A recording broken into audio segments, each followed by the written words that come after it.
रामचंद्रा आत्मान भव नरेंद्रा श्रुतिसार समुद्रा मन्मथ मन्मथा जयांचे केलिया स्मरण होय सकळ विद्यांचे अधिकरण तेची वंदून या श्री गुरुचरण ते नमस्कारोनी आता।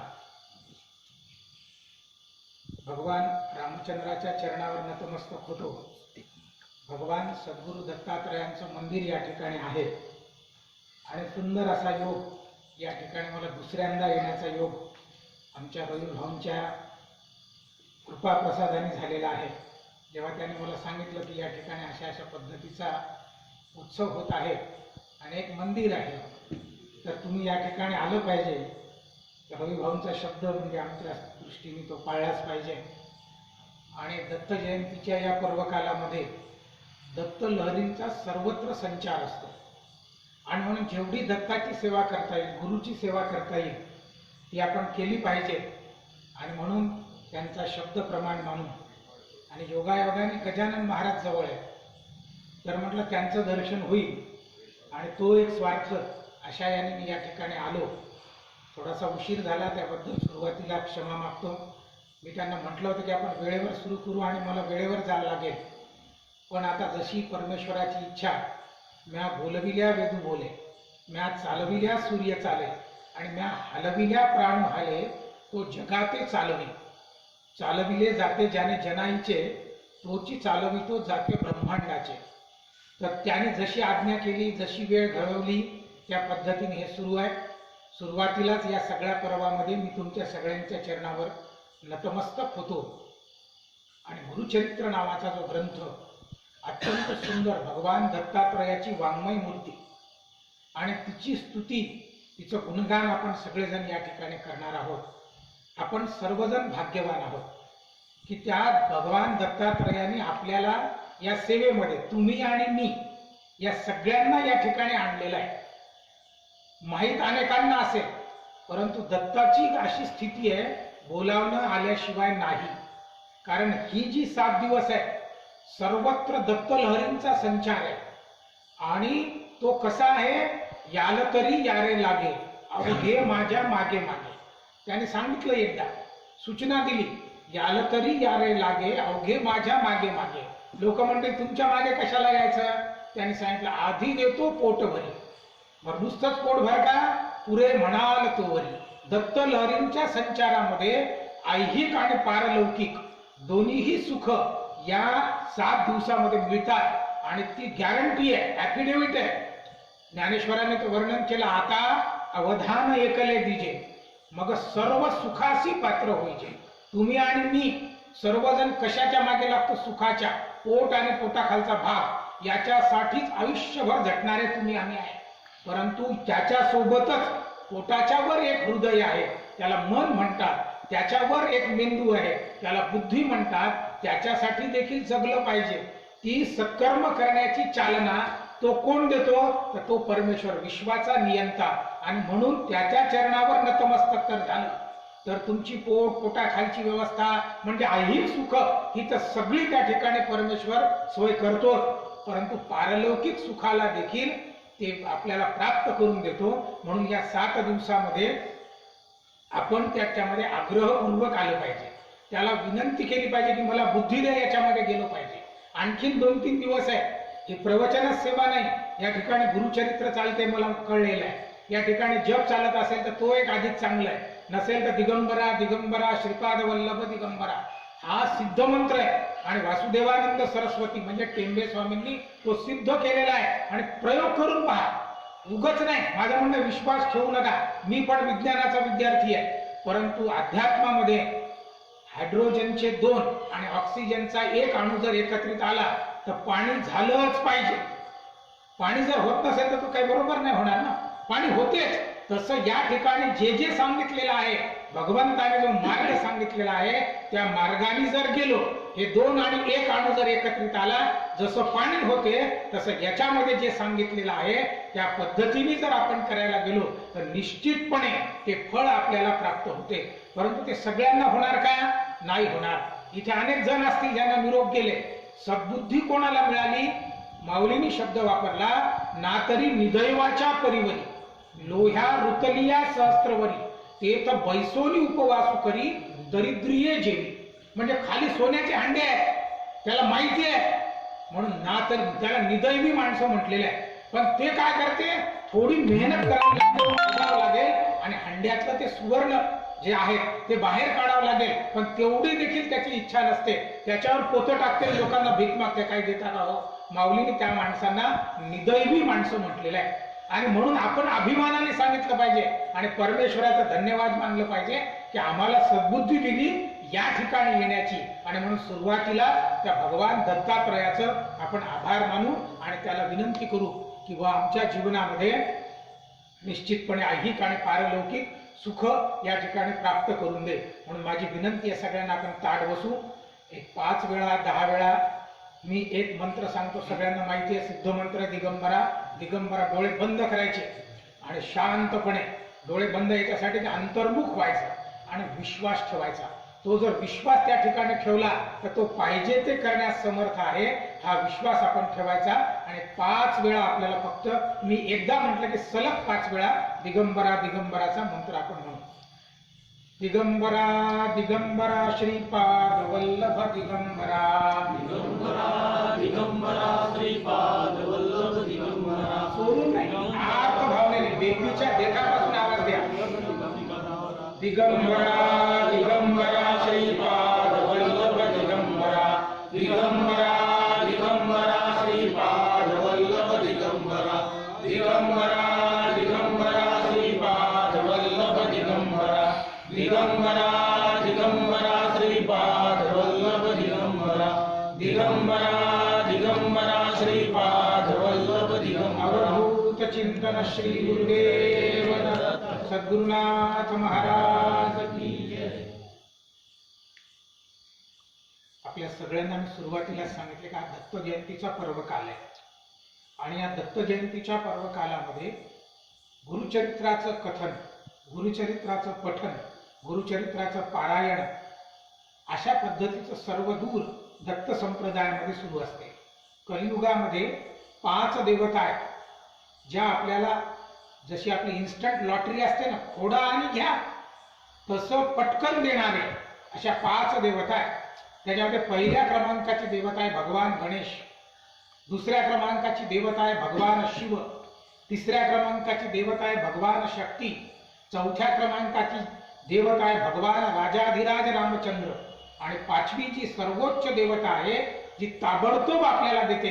या ग्रंथाचे फळ क्रिया पालटे तात्काळ, दासबोधाच्या बाबतीत म्हटलेलं आहे तसं याही ग्रंथाचं फळ आहे ताबडतोब क्रिया पालटे. आपण आर्त विश्वास ठेवून, ज्ञानदेव म्हणे आरतीचे नि व्याजे कृपे पंढरी राजे भेटले माझे. आरती आपण करतो परंतु ती भरभर करतो, पण आरती कशासाठी करायची, आर्त आवाज जर दिला, तो आतून आवाज जर त्या परमेश्वराला दिला तर त्याला नाही, त्याच्या बापाला देणं भाग आहे. पण ती आर्तता आपल्यामध्ये नसल्यामुळे तो आपल्याला देत नाही, आपण त्याला काही मागत नाही, नुसतं काहीतरी कुळाचार करायचा म्हणून हे सगळं करतो. आणि म्हणून गॅरंटी दिलेली आहे, आता अवधान एकले दिजे मग सर्व सुखाची प्राप्त होईजे. लोकांनी म्हटलं नुसतंच म्हणता का हो, हे प्रतिज्ञोत्तर माझे ॲफिडेव्हिट 100 रुपयाच्या बॉन्डवर परमेश्वराने दिलेलं आहे, उघड आहे का, ओपन चॅलेंज आहे. पण त्याच्यासाठी आर्तता ठेवावी लागेल. आणि म्हणून ही जी दत्ताची वाङ्मय मूर्ती भगवान दत्तात्रय ही ताबडतोब फल देणारी देवता, 5वी देवता, आणि तिचं गुणगान करणारं, त्याच्या अवताराचं गुणगान करणारं असा हा जो ग्रंथ आहे याचं नाव आहे गुरुचरित्र. आता गुरुचरित्र काय आहे, थोडक्यात मी त्याचा परिचय तुम्हाला देतो, मग त्याच्या आतमध्ये काय आहे ते मी तुम्हाला सांगणार आहे. याच्यामध्ये एकंदर 51 अध्याय आहे आणि 52वा अध्याय अवतरणिका म्हणतात. जसं आपण सगळ्यात शेवटी भरभर आज काय झालेलं आहे त्याचं समालोचन, सिंहावलोकन ज्याला म्हणतात. सिंह समोर चालत असतो पण मागे मागे पाहत होतो की काय आहे, त्याला सिंहावलोकन म्हणतात. मग या सगळ्या ग्रंथाचं अवलोकन अवतरणिकेमध्ये केलेलं आहे. आता हा ग्रंथ कोणी लिहिला तर सगळ्यात सुरुवातीला लक्षात घ्या, हा प्रासादिक ग्रंथ आहे. प्रासादिक म्हणजे प्रसाद म्हणून मिळालेला आहे. तो लिहिला, प्रगट केला सरस्वती गंगाधराने, त्याची नंतर मी तुम्हाला सांगतो. परंतु तो त्यांनी फक्त प्रगट केलेला आहे, जसे वेद अपौरुषेय आहे तसं गुरुचरित्राच्या 3ऱ्या अध्यायामध्ये या ग्रंथाचं वर्णन केलेलं आहे. ग्रंथच त्या सिद्ध आणि नामधारकाला सांगितलेला आहे. ते कोण आहे ते मी तुम्हाला सांगणार आहे. म्हणजे ग्रंथ आधीच प्रकट झालेला आहे. शब्द पाठी अवतरे कृपा आठी असा शब्द वापरलेला आहे माऊलीने. शब्द पाठी अवतरे म्हणजे शब्द नंतर आले, कृपा प्रसाद पहिल्यांदा झाले आणि या ग्रंथाची उत्पत्ती झाली. आणि म्हणून भगवान दत्तात्रयाची वाङ्मय मूर्ती म्हणजे हा गुरुचरित्र नावाचा ग्रंथ आहे. हा वाचला नाही तरी चालेल, याचं नुसतं जरी दर्शन घेतलं तर त्याच्यातून निघणारी जी वेव्ज आहे, त्याचं जे आभामंडल आहे ते आपल्या सगळ्यांना प्रभावित करते. आणि वाचलं तर अधिक चांगलं, त्याच्या कथा ऐकल्या तर अधिक चांगलं. आणि म्हणून ही दत्ताची वाङ्मय मूर्ती, तिचं दर्शन करणे, तिचं पठण अथवा श्रवण करणे हाच पहिली आपली साधना आहे. असा हा जो ग्रंथ आहे याच्यामध्ये साधारणतः 7491 म्हणजे आपण म्हणू 7500 ओव्यांचा हा ग्रंथ आहे. 52 अध्याय आहे, 51 अधिक 1. आणि हा कोणी लिहिला तर सरस्वती गंगाधराच्या नावाने तो प्रसिद्ध आहे, परंतु तो आधीच त्या ठिकाणी प्रगट आहे. बरे, सरस्वती गंगाधर कोण होते तर कडगंजी नावाचं गाव कर्नाटकामध्ये आहे. आजही तिथे मोठा उत्सव चालू आहे. आणि भगवान दत्तात्रयाची सुंदर मूर्ती वासुदेवानंद सरस्वती नंतर ब्रह्मानंद सरस्वतींनी बसवलेली ती मूर्ती आहे. आणि त्या मूर्ती समोर आणि त्याच गावामध्ये हे सरस्वती गंगाधर राहतात. तिथेही गुरुचरित्राचं लिखाण झालेलं आहे. आणि मग हे सरस्वती गंगाधर कानडी गृहस्थ आहे. भाषा नाहीये महाराष्ट्र, त्यांची महाराष्ट्र भाषा नव्हती, परंतु सद्गुरूची कृपा हे असो दिठी जयावरी झळके की हा पद्म करू माथा पारुके तो जीवची जणू तुके मयसेशी. आणि म्हणून आपण नेहमी म्हणतो भूकंप करोति वाचालम पंगुम लंघयते गिरी. कारण सद्गुरूची जर कृपा झाली तर त्याची महाराष्ट्र भाषा नव्हती, परंतु अत्यंत गोड वर्णन त्यांनी या ठिकाणी केलेलं आहे. आणि अत्यंत नम्रपणे सांगितलं माझी भाषा महाराष्ट्र नाहीये, पण तरी देखील सद्गुरुरायांच्या कृपा प्रसादाने हा ग्रंथ या ठिकाणी प्रगट झालेला आहे. हा ग्रंथ सरस्वती गंगाधराने लिहिला. आता सरस्वती गंगाधर कोण आहे, वैशिष्ट्य लक्षात घ्या. किती मोठी माणसं असतील ही, महापुरुषच. त्याचे जे पूर्वज होते त्यांचं नाव होतं सायमदेव. ती एक कथा मी तुम्हाला सांगणार. कथा अनेक आहे, अनंत कथा आहे त्याच्यामध्ये. हरी अनंत, हरिकथा अनंत. जसं सद्गुरुरायाच्या अनंत कथा आहे, पण 40 मिनिटात त्यांना बांधायचं शक्य नाही. पण आपण त्यातल्या त्यात काही कथा त्याच्यामध्ये घेऊ. त्याच्यात एक कथा सायमदेवाची येणार आहे. या सायमदेवाचा मुलगा, त्याचं नाव देवराव, त्याचा मुलगा नागनाथ, त्याचा मुलगा गंगाधर. आणि मग त्या गंगाधराचा पुत्र, त्याचं नाव आहे सरस्वती गंगाधर. त्याने स्वतःचं नाव नाही लिहिलं. त्याने सांगितलं की माझा जो वंशज आहे, माझे जे पूर्वज आहे, त्याच्यामध्ये माझे वडील गंगाधर, म्हणून त्याने नाव लिहिलं गंगाधर. आणि मी नृसिंह सरस्वतींचा भक्त, कुळात त्यांची भक्ती असल्यामुळे माझ्या नावासमोर मी लिहिणार सरस्वती गंगाधर. त्याने स्वतःचं नाव नाही लिहिलं. आपण मात्र एखादा किल्ला पाहायला जातो, एखादा काहीतरी पाहायला जातो आणि काही नाही सापडलं तर कोळशानी, नाही काही सापडलं तर काहीतरी दगडानी आपलं नाव लिहिण्याचा प्रयत्न करतो, कारण आपलं तिथे दिसलं पाहिजे. परंतु याने अख्खा ग्रंथ लिहिला, जो प्रासादिक ग्रंथ आहे, ज्या ग्रंथाचे फळ क्रिया पालटे तात्काळ असा ग्रंथ असूनही त्याने स्वतःचं नाव त्या ठिकाणी लिहिलेलं नाही. प्रत्येक ठिकाणी म्हणे सरस्वती गंगाधर असा त्यांनी उल्लेख केलेला आहे. आता मी भरभर पुढे याच्यासाठी जाणार. या ग्रंथाचं वर्णन खूप करता येईल, परंतु आपल्याला वेळेचंही बंधन आहे. या ग्रंथामध्ये काय काय आहे मग? या ग्रंथामध्ये आहे भगवान मूळपीठ दत्तात्रयाचा जन्माचा आहे. त्यानंतर श्रीपाद श्रीवल्लभ हे पीठापुरमला आहे, त्यांचं वर्णन या ठिकाणी आहे. त्यानंतर नृसिंह सरस्वती जे कारंजा क्षेत्री जन्माला आलेले आहेत. कारंजा क्षेत्र आपल्या जवळ आहे, परंतु तिथे देखील बोलावणं आल्याशिवाय नाही. 70 किलोमीटर असणारा कारंजा अनेकांना बोलवत नाही, इच्छाच उत्पन्न होत नाही. कारण म्या बोलविल्या वेदू बोले. कारण त्यांनी जर बोलावलं तर आपलं जाणं होईल. अनेक लोक कारंजात जातात, पण तिथे दर्शन घेण्याची उपरती होत नाही. त्याचं कारण आहे प्रत्येकाला चान्स नाही त्या रांगेमध्ये येण्याचा. आणि म्हणून त्या कारंजा क्षेत्रामध्ये जन्माला आलेले भगवान नृसिंह सरस्वती यांचं विशेष वर्णन या गुरुचरित्रामध्ये त्यांनी केलेलं आहे. आता हे कोणीकडे काय आहे तर हा सिद्ध आणि नामधारकाचा संवाद आहे. सिद्ध कोण आहे तर नृसिंह सरस्वतींचे एक पट्ट शिष्य म्हणू आपण, ते आहे. आणि हा नामधारक कोण आहे? तोही देखील भक्त आहे, त्याच्या घराण्यामध्ये भक्ती आहे, त्याने स्वतःचं नाव नाही लिहिलं. एवढी कथा सिद्ध आणि नामधारकाचा संवाद आहे. परंतु त्यांनी म्हटलं मी कोण? नामधारक. नामधारक म्हणजे भगवंताचं नाम धारण केलेला असा मी, त्या सद्गुरूचं नाम धारण केलेला असा मी, म्हणून त्याने नामधारक, नामकरणी असे 2 शब्द त्या ठिकाणी आहेत, ते त्यांनी त्या ठिकाणी वापरले. आता हा नामकरणी देवाचा भक्त होता, दत्ताची प्रार्थना करायचा, नृसिंह सरस्वतींची आराधना करायचा, पण त्याच्यावर कृपा प्रसाद होत नसे. म्हणून एक दिवस त्याने विचार केला की असं का होते बाबा, मी माझ्या घराण्यामध्ये एवढी गुरुभक्ती आणि गुरुची कृपा माझ्याजवळ नाही, मी अत्यंत पिडलेला आहे, मी रंजलेला आहे, गांजलेला आहे, म्हणजे वनवासामध्ये असल्यासारखा असा मी, आणि माझ्यावर गुरुची कृपा का होत नाही. आणि म्हणून त्याने ठरवलं की आपण गाणगापूर क्षेत्रामध्ये जाऊ आणि नृसिंह सरस्वतींचं दर्शन घेऊ. आणि म्हणून तो जात असताना एका झाडाखाली थकून थोडासा बसला, त्यावेळेस त्याला डुलकी लागली आणि निद्रा लागल्यासारखं झाल्यानंतर त्याला एक अशा जटाधारी आणि भस्मांकित व्याघ्रचर्म धारण केलेली अशी दिव्य मूर्ती त्याला दिसली स्वप्नामध्ये, आणि उठून खडबडून जागा झाला.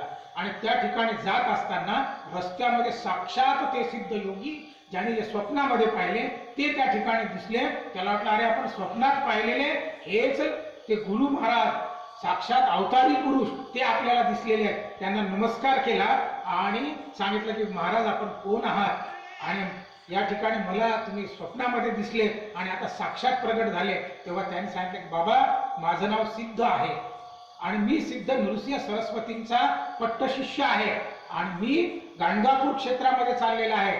तू पण असा पीडित होऊन त्या ठिकाणी चाललेला असल्यामुळे मी तुला या ठिकाणी दर्शन दिलेलं आहे. त्याने सांगितलं की अहो आपण सद्गुरुरायांचे पट्टशिष्य आहात, माझ्यावर कृपा का होत नाही. तेव्हा त्यांनी सांगितलं की बाबा तू आर्थपणे त्यांची त्या ठिकाणी आराधना करत नाही, त्यांना पूर्ण आवाज देत नाही, आणि म्हणून तुझ्यावर ही अवकृपा त्या ठिकाणी होते आहे. तुला जर कृपा प्रसाद प्राप्त करायचा असेल तर आर्थपणे सद्गुरुरायांचं गुणगान तू केलं पाहिजे. तेव्हा हा नामधारक सिद्धांना म्हटला तेव्हा मला ही कथा सांगा ना. तर याला अतिशय आनंद झाला.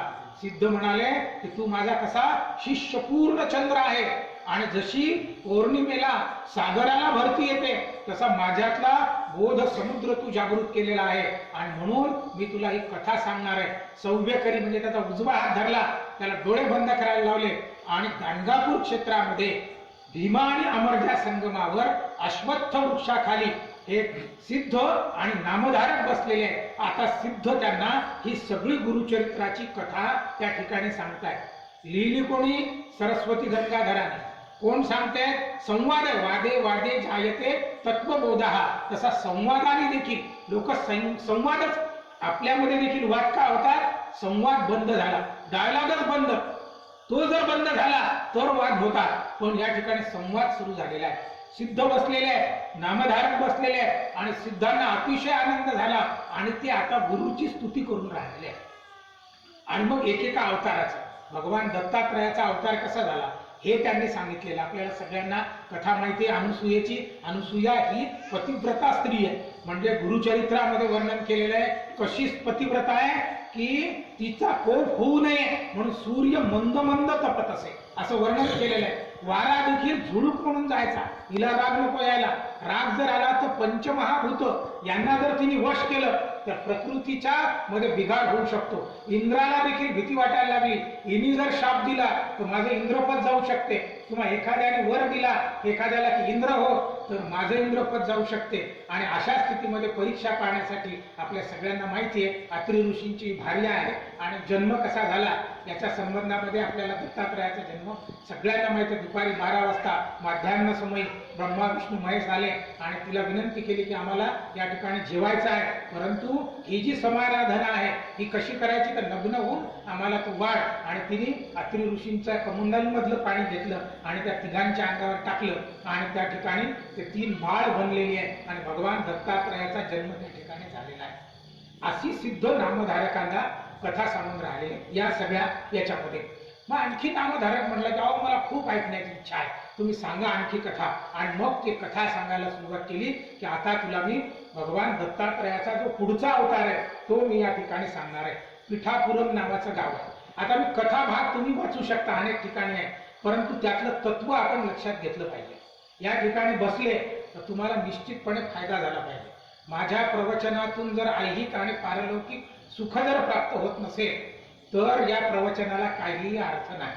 मग कथा म्हणजे या कानाने ऐकली त्या कानाने गेली असं नाही, तर या सगळ्या याच्यातून त्यांनी गॅरंटी दिलेली आहे.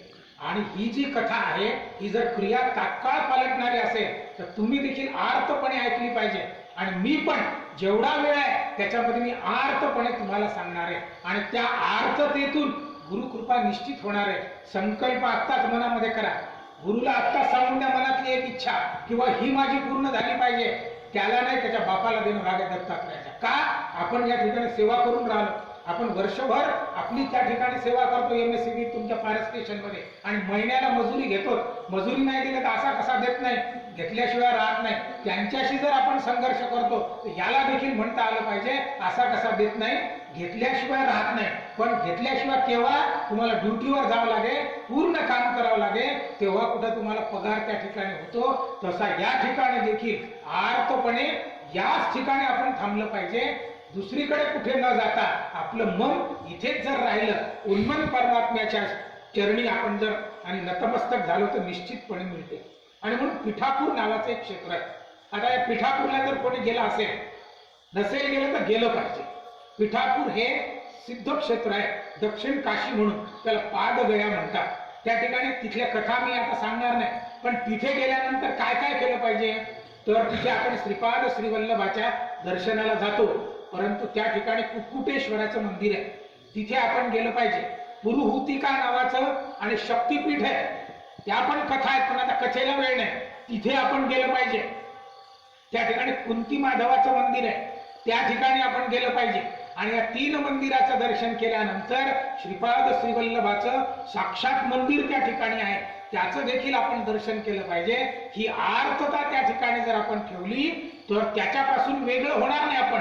बाप रखुमा देवीवरू जीवीचा जिव्हाळा, आणि काही केलिया वेगळा नवेगे माय, आपणच त्याला जीव लावत नाही, तो काय आपल्याला जीव लागणार. म्हणून जीवीचा जिव्हाळा त्याच्यासोबत जर असेल तर तो 100%, तुम्ही जर 10% जीव लावला तर तो 100% जीव लावतो त्या पिठापुरम क्षेत्रामध्ये.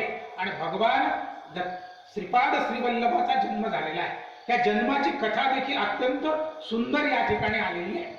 आणि ती कथा एक त्या ठिकाणी आपलराज नावाचे विद्वान गृहस्थ होते, आणि त्याची जी पत्नी होती तिचं नाव होतं सुमती किंवा सुमता. 2 ठिकाणी त्याचा 2 उल्लेख आहे. आणि आता ते दोघं त्या ठिकाणी राहत असताना एकदा आणि सर्व पितृ अमावस्येला तिने आपला शाकपाक तयार केला, आणि माध्यान्ह समयी पितृजीव घालण्याचा कार्यक्रम असतो, तर ती सगळी तिने तयारी केली. आणि त्या शाकपाक तयार झाल्यानंतर साक्षात दत्तात्रय तिच्या दारामध्ये भिक्षुक रूपाने आलेले आहेत. आणि त्यांनी त्या ठिकाणी अलख निरंजन म्हणून आवाज दिला, ओम भवती भिक्षांदे म्हणून आवाज दिला, आणि ही बाहेर आली. तिने पाहिलं कोणीतरी अतिथी या ठिकाणी आलेला आहे, पण तो जो शाकपाक तयार झालेला आहे तो पितरांच्या शांतीसाठीच आपण तयार केलेला आहे, याला कसं वाढावं अशी क्षणभर मनात शंका आली. आणि आर्त भावनेने तिला नमस्कार केला, आणि आतून आवाज आला की आपण याला दिलं पाहिजे. आणि म्हणून तिने ताट आतून तयार केलं, आणि तो जो शाकपाक होता, खीर वगैरे जे काय असेल ते सगळं तयार करून या अतिथीच्या आणि झोळीमध्ये टाकलेलं आहे.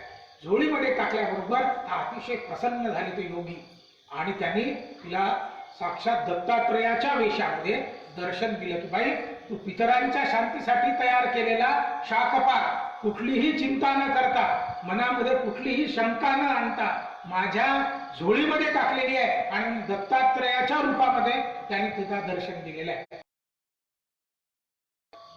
हिने त्यांना नमस्कार केला आणि सांगितलं, दत्तात्रयाने म्हटलं तुला काय पाहिजे. त्याने सांगितलं मला मुलं नाहीये, जे आहेत ते अंध पंगू अपंग आहेत, तुमच्यासारखा मुलगा माझ्या पोटी जन्माला यावा. त्याने सांगितलं मी निश्चितपणे तुझ्या पोटी जन्माला येईल, पण मी यतिरूपाने येईल हे तू लक्षात ठेव. आणि तथास्तु म्हणून भगवान दत्तात्रय अदृश्य झाले. मग पितरांचं जेवण, ते पती आले, पतीला तिने सांगितलं की बा असं असं झालं अपल राजाला, आणि त्या दोघांनी देखील आनंदाने पुन्हा शाकपाक तयार केला. पितरांना जेव घातलं अशी ती कथा त्याच्यामध्ये आहे. आणि मग 9 महिन्यांनी साक्षात भगवान दत्तात्रय तिच्या पोटी जन्माला आले आणि त्याचं नाव ठेवलं श्रीपाद. आणि श्रीपाद ठेवल्यानंतर हा मुलगा लहानपणापासून अगदी शांत. त्याने आईला आठवण करून दिली की तुला मी सांगितलं होतं मी श्रियावल्लभ असा शब्द या ठिकाणी आहे, श्रीपाद श्रियावल्लभ, आणि मी योगाशी माझं लग्न झालेलं आहे, त्याच्यामुळे मी आता लग्न करणार नाही. आणि मग 16व्या वर्षी श्रीपाद यती आणि त्या ठिकाणी फिरायला